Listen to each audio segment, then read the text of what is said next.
Salut les Topiens, j'espère que vous allez bien. Bienvenue dans cette nouvelle séquence où je parle avec vous des contenus que j'attends le plus le mois prochain sur Disney+.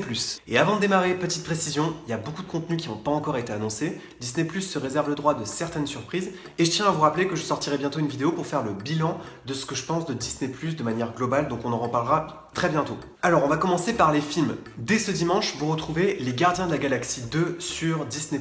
Ce film sorti en 2017 est un des tout derniers Marvel avant Avengers Infinity War. Il y en aura un autre qui sortira sur Disney+ cette année, c'est Thor Ragnarok, qui était sorti en octobre 2017. Le synopsis des Gardiens de la Galaxie 2, il est assez simple, c'est Chris Pratt, donc Star-Lord, qui est chamboulé par la rencontre avec son père, qui va mener une quête sur la planète de son père pour essayer de pallier le manque de sa mère, dont la mort avait été un véritable choc. Clairement, le premier Gardien de la Galaxie ne sera jamais remplacé par le deuxième. Le deuxième film est certes très sympa, dans la veine du premier, mais j'ai trouvé que par exemple les Gardiens de la Galaxie étaient plus intéressants presque dans les Avengers que dans le deuxième volet des Gardiens de la Galaxie. Néanmoins, c'est un film à voir, c'est une pièce vraiment très importante du MCU Marvel. Le deuxième film que Disney prévoit de mettre en ligne à la fin du mois, et ce sera le 24 mai, c'est Pirates des Caraïbes et la vengeance de Salazar. Beaucoup ont considéré que ce cinquième film, sorti en mai 2017, avait été la suite de trop pour les Pirates des Caraïbes. En réalité, le Pirates des Caraïbes que j'aime le moins, c'est Pirates des Caraïbes 4, qui pourtant avait été bien introduit grâce à la fin du film précédent. Dans Pirates des Caraïbes 5, on retrouve des grands classiques de Pirates des Caraïbes, c'est-à-dire par exemple la scène de la banque en début de film. Je trouve qu'on a un méchant qui est beaucoup plus charismatique que dans le quatrième épisode, et là je parle bien sûr de Javier Bardem, qui a fait une très bonne prestation. Et puis on a un Jack Sparrow comme le voulait Johnny Depp dès le départ, c'est-à-dire vraiment complètement débauché, encore plus maniéré en quelque sorte, et complètement à la ramasse, qui arrive quand même à se sortir de ses galères. Et c'est surtout finalement quand même le Pirate des Caraïbes de Capitaine Barbossa. Et là aussi on va explorer un peu ses origines et on va y voir une facette qu'on n'avait jamais aperçue. Alors c'est tout pour les films, enfin pas tout à fait. Par exemple, il y a 2 semaines, Disney+ France a dévoilé Édouard aux mains d'argent alors qu'il n'avait pas été annoncé. Donc chaque vendredi, tenez-vous prêts, peut-être que des films sortiront de manière assez imprévue sur la plateforme. Il y a une annonce qui a fait beaucoup parler aux États-Unis, c'est que Disney+ va mettre en ligne aux États-Unis le film Princess Bride qui est sorti chez Century Fox. C'est un conte moderne de la fin des années 80. Je vous avoue que j'ai jamais vu ce film, mais je vous en parle parce que beaucoup d'entre vous le connaissent et c'est un conte de fées moderne qui correspond à l'esprit familial que Disney+ veut faire ressentir sur son catalogue. Donc c'est un film qui a été sélectionné pour figurer sur tous les catalogues de Disney+. Alors peut-être qu'en ce moment le film se balade sur une autre plateforme française, donc peut-être que ce ne sera pas publié le même jour qu'aux États-Unis. Néanmoins, s'il est publié sur Disney+ US, ça veut dire que forcément un jour, il arrivera sur le Disney+ français, puisque c'était un film sorti dans les années 80 et puisque c'est un film suffisamment populaire. Donc c'est un peu comme les films La Nuit au musée, Madame Doubtfire, et c'est des films dont on sait que quoi qu'il arrive, ils seront sur le Disney+ français, donc c'est pour ça que je me permets d'en parler, même si la date française n'a pas encore été confirmée. Alors, maintenant c'est le moment de parler des contenus originaux. C'est là où on voit effectivement beaucoup de gens grincer des dents en commentaire des publications de Disney+. Ça manque de séries pour adultes. Et le mois prochain, il y aura très peu de contenu pour adultes sur Disney+. On va y venir, mais en fait, il n'y aura quasiment pas de fiction pour adultes le mois prochain.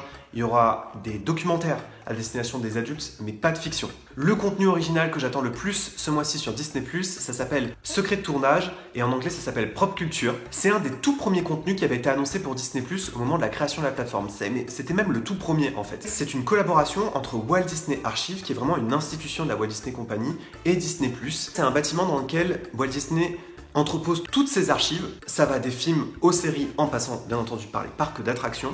C'est un bâtiment qui se trouve à Burbank et que j'ai entreaperçu quand je suis allé en Californie. Et c'est devenu une institution au fil des années, même si c'est un bâtiment qui a été créé plutôt assez tardivement. Et donc Disney+ a décidé de lancer cette série qui va explorer les plus grands succès Disney.